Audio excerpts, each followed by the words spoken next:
get up, sit and say your psalms, your rosary, and then only go to your books. So she got up in the morning as usual. She covers her head when she prays. We ask all our daughters to cover their head with scarf and we pray. Because St. Paul says, and why he says, we just obey. So she covers, she knows she's in the hostel, there are other students in the same room. When she sits to pray, she covers her head with the scarf, and when she was praying, the other children keep quiet. She prayed, and after she finished praying, she took the medical textbook, she opened it, closed it, opened it, closed it, opened it, closed it about 3 or 4 times. One of her classmates who was in the same room were watching her opening the book and closing the book, opening the book and closing the medical textbook. She asked her, what were you doing with the medical textbook when you were praying? So she said, I prayed to Jesus and I asked him to show me the questions that are going to come. Immediately that girl passed a comment, yeah, Jesus is stealing the questions and going to give you the questions to you or something like that. In Malayalam she said, Karta paper like stealing the paper, that's his work, she said. And after she said that, she asked my daughter, what did he say? She gave 4 questions. She said 4 questions. 3 questions came for the exam. Next day morning, when my daughter finished praying, for the next exam when she finished praying, this girl went to her and asked her, what did Jesus tell you? My daughter told her, I think these 3 will come, this is what I got in the textbook. She finished her exam, they have to come down the hall, they were coming in the lift, there was about 12 people in the lift, her classmates. The other girl comes to her and tells her, thank you for giving me the questions. Immediately, all ears went pop, all the other 10 students are watching them. You got the questions, who gave you the questions? So she said, the girl who got the questions told her that she prays in the morning and she got the answer, questions. Next exam, the whole crowd is waiting. The whole crowd is waiting there. Believe it or not, everybody in that class, there are 100 students, except the boys. Every girl, before they go for exam, they go to this church, pray, and come and pray in the church after this because of this experience. Including Muslims and Hindus. Praise the Lord. Praise the Lord. I have witnessed this in my church group. And even there, small children tested it out. And God always guides you. Can you understand what I am saying? Help me to choose the best. Help me to go in the right direction. So 23 will give you provision. 25 will give you guidance. Now you got provision, you got guidance. But now when you come out to write your exam, one guy comes on a bicycle, he bangs you and you fall down and break your finger. You can't write your exam. So what do you need? Is there any day in your life you can get up and say, God, I don't want your provision today. I don't want your guidance today. I don't want your protection today. Any day is there? No. So this is a lazy man's prayer. If you can't sit down to pray for long, read Psalms 23, 25, 91. Children are busy when they are going to school. All of my children know 23, 25, 91. As they are walking out, they will say the Psalms and go because they know it by heart. Can you understand what I mean? 23, 25, 91 is the lazy man's prayer. You don't have to say much. You are covered on all sides. Provision, guidance, protection. Clear? Then another thing I tell children, I think you should tell your children and grandchildren. Every day in the morning, however small they are, start them to start praying a rosary in honor of St. Joseph. Ask them to pray for 3 things. 1, they study well. The small children will be distracted, they will be saying this, it doesn't matter. You just get them to sit down and say the rosary. Let them play while they're saying the rosary, it doesn't matter. But as they grow big, when they reach the 8th, 9th, 10th classes, if you have started them early, they will become more devout, they will know the seriousness and they will pray well.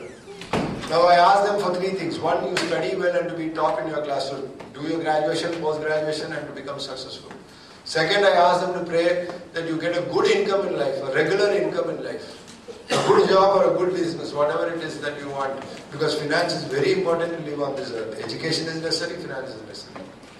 3rd most important thing I tell them is, or the most important thing I tell them is, pray for a good partner from a good family. Because that is the most important thing that anybody on earth can pray, because if you make a wrong choice, you are finished. Lots of divorces, lots of problems. I have hundreds of people coming to me and counseling. Families are there, husbands and wives are together, but they are going through hell daily. They are enduring it for the children, they are enduring it for the society, not happy. Outside is all, it's everything inside is in shambles. Outside is all pretense, but when you go into that families, you know the pain that they have. I tell them, see, if you don't like your education, you can change your job. You can change your studies. If you don't like your job, you can resign. If you don't like your business, you can close it down. If you don't like your house, you can break it and build a new one. You don't like Melbourne, you can go to Madras. Nobody wants to go back to Madras. Okay. I did the wrong choice. If you don't like Madras, come to Madras. You can almost change anything in life. But you are married, you are stuck for life. This is one place you can't afford to make a mistake. Now don't regret it if you are married for 30 years, 50 years. It's too late. You can make the best of it. Now what you have to do is, those who are married, I give you a simple recipe. Women every day get up in the morning, say one rosary in honor of St. Joseph and tell St. Joseph, make my husband like you. Let him love me like you loved Mary. Let him love my children like you loved Jesus. You'll get a great husband. Your wife who starts shouting and screaming and never stops talking and ruling you and brooding you, abusing you, and doesn't give you any help, and she thinks she's doing you a favor, get up in the morning and start saying a rosary to Our Lady. Ask Our Lady to touch her and touch her. Can you understand? Some people are very happy. You should pray daily for your partner and daily for your children. And I tell you, not only children, not now, for your grandchildren also, you should start praying before they are married. Because how many grandfathers and grandmothers I know are suffering because of the pain of their grandchildren's lives. The husbands or wives that their sons or daughters bring to the family have got baggage that comes to their grandchildren's life, and they are suffering. So we have a big responsibility. We have a responsibility to pray not only for our children, for the partners they are going to get. My children, when they were small, 3-year-old, 4-year-old, I used to pray for the partners that they are going to get. For the time that when I am dead and no more to pray, Lord, you should be there for them for protection. It is our duty and our responsibility. Praise the Lord. Hallelujah. Now I give you some free time. I keep on talking. Is there some questions, something you would like to ask, some doubts you have? If it is possible, I don't have answers to everything. If it is possible, with what little knowledge I have, I can tell you. You can ask me something you want to ask.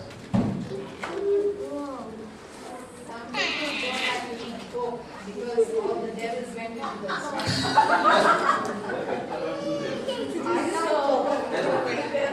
Okay.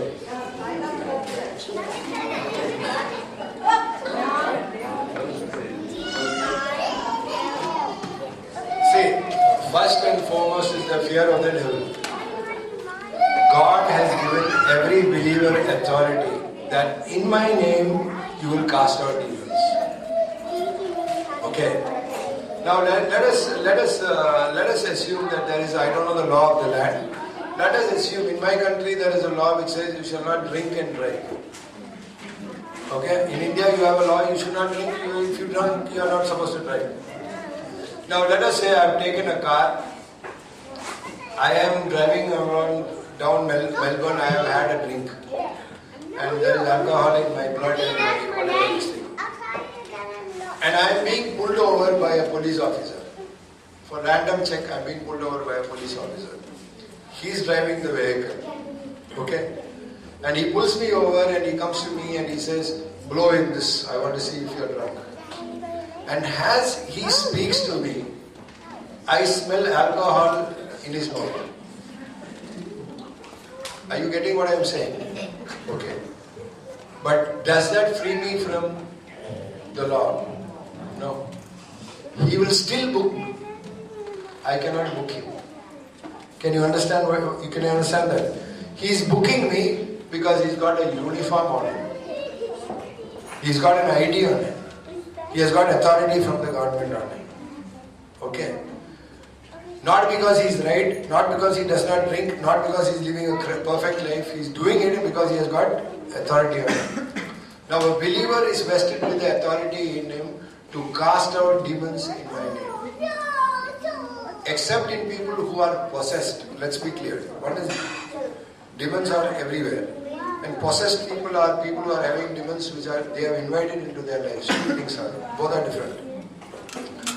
Now if there is a Satan in this place trying to disrupt our program, making electricity go off, causing cars to puncture, getting somebody irritated, shouting and all, I can, with the authority vested in me as a believer, say, in the name of Jesus, leave this place and go. He has to go because of the uniform I'm wearing, like the police officer. Can you get what I'm saying? So, whatever food I'm eating, how many ever devils went in, if I bind and cast them out, you get it. So, don't worry about the pork. Only thing is, don't forget to say, bless us, O Lord.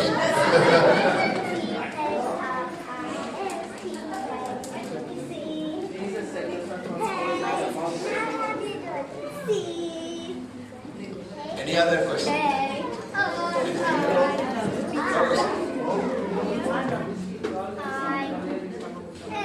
How would you know? You are asking me, does God punish or whether God is punishing me? Eh?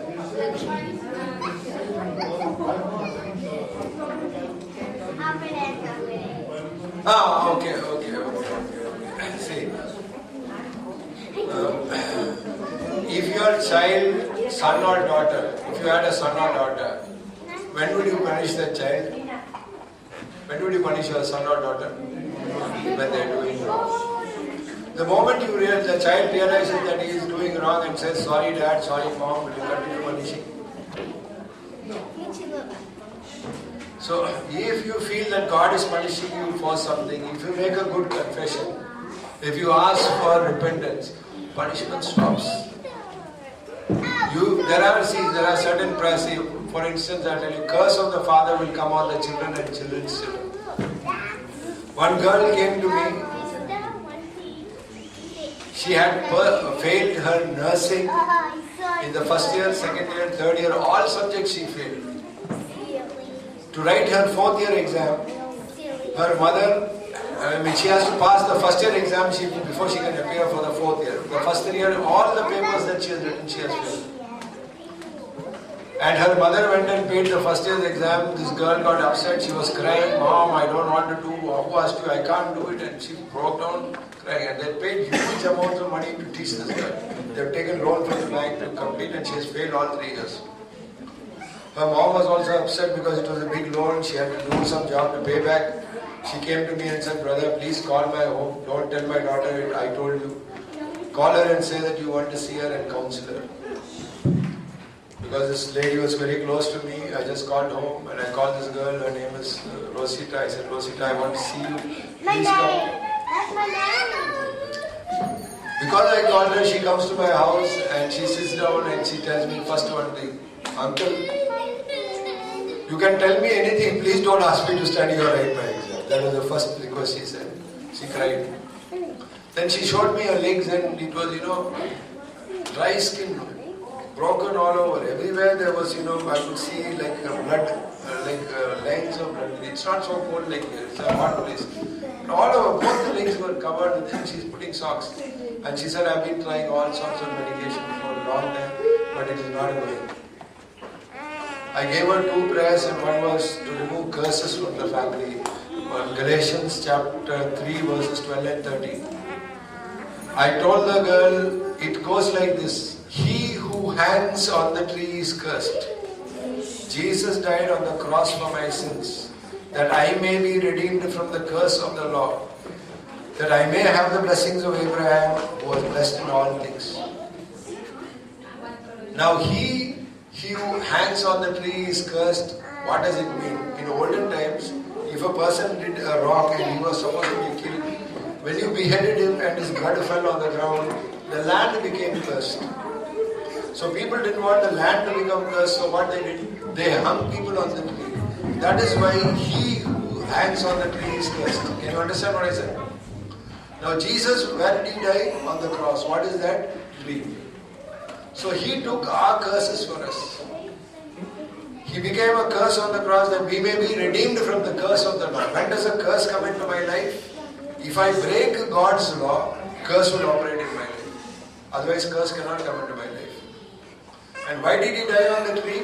That I may receive the blessing of Abraham. What is the blessing of Abraham? He had good health. He had a good family. He had communication with God. He had what you call a lot of wealth.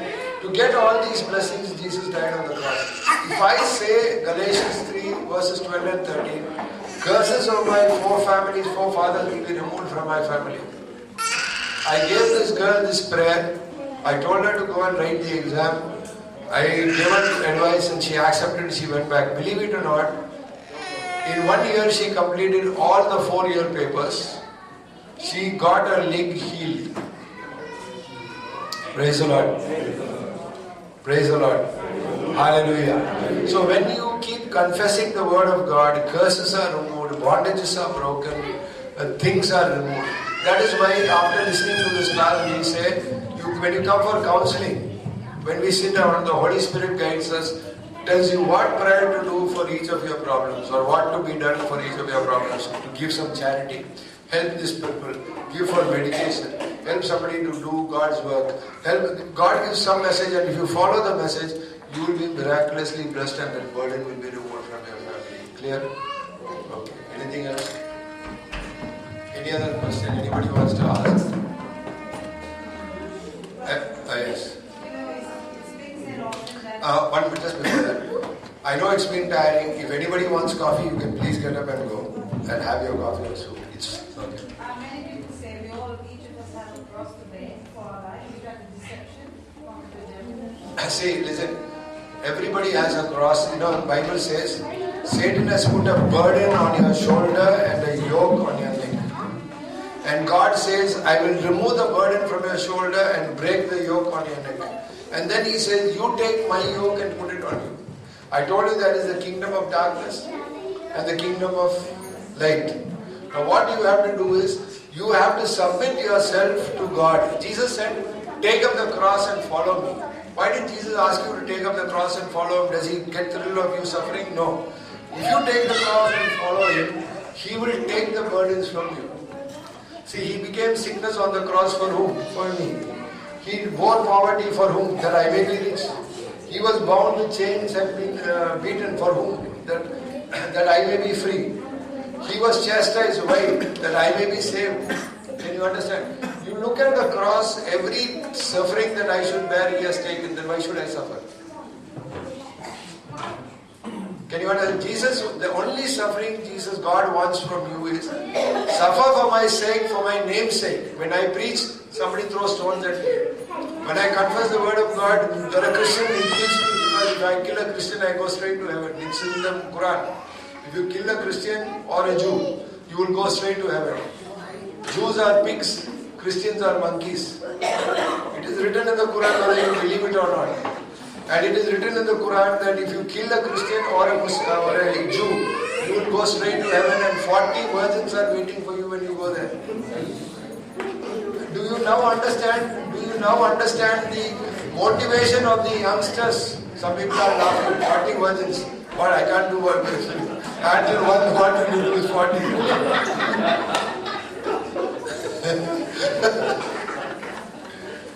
See, why are the youngsters so motivated to kill themselves? The guys who smashed 2 planes in the Twin Towers, the night before